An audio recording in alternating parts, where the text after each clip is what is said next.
2007 оноос нийтийн тээврийн байгууллагад ажиллаад одоо 20 жил рүү орж байна. Тэгээд нийтийн тээврийн бодлогын газраас 2025 онд хийсэн ажил хөдөлмөрийн нүүдэж нийтийн тээврийн авраг болгож олгосон нийт хамт олондоо Атос нэгэн хамт олондоо баярлалаа ажилтаа.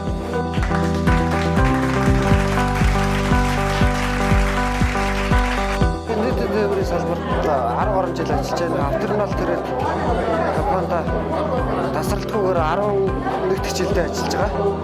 За тэгээд баяртай байна. Салбарын аврах гэсэнтэй. За тэгээд нийтийн тээврийн хамт олон нийтийн тээврээр оголж байгаа бүх хүмүүстэй шинэ ондоо илүү эрч хүчтэй өндөр бүтээлтэй хөдөлгөөн ажил хөдөлмөрийн өндөр амжилтыг хүсэн өрөөё.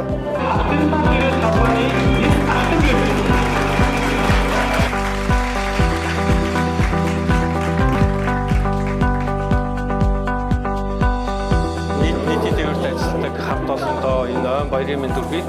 Би нийтийн тээврийн салбарт 14 дахь жилдээ ажиллаж, сургуулаа төгснөөс хойш тогтмол ингээд нийтийн тээврийн салбартаа ингээд тууштай ажиллаад энэ ажил мэргэжлийн авраг болсондоо маш их талархалтай байна. Би бол зуршигч тээвэр 4 гэдэг үйлдвэрийн газарт ерөнхий инженерээр ажилладаг. Тус байгууллага нь нийт парк шинжилтийн хүрээнд 95 ертөнг автобусыг нийтийн тээврийн иргэдтэй өдөрт дунджаар 30 мянга гаруй иргэдэд тэгээ тогтмол аюулгүй найдвартай тээврийн хэрэгслэр түргэн шуурхай ингээ үйлчлэгээ үзүүлж байна. Хамт олондоо баярын мэнд хүргэе. Сайхан байлцаагаарай. Зорчигчдын талархыг хүлээж аюулгүй тавталтай тээврийн гүйцэтгэх нь ажилтныг нөлөөлж 2025 оны ажил мэргэжлийн аврах жолоочоор орж өргөжлөө шагнав.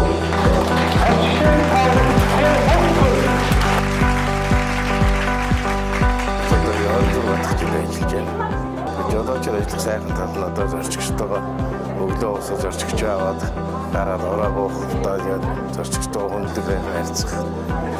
Ер нь сайхандаа нийтийн тээврт яваад. Шогоодын өгч яваад өгөхөд өгөлдөр өгч өгөхөд их таарна тэгэл хаа явсан газар давж явдаг л да. Нийтийн тээврт үйлчлүүд нийтийн тээврээр үйлчлүүлдэг нийт иргэд болон нийтийн тээврийн бүх хамт олондоо шинэ оны баярын мэнд хүргэе.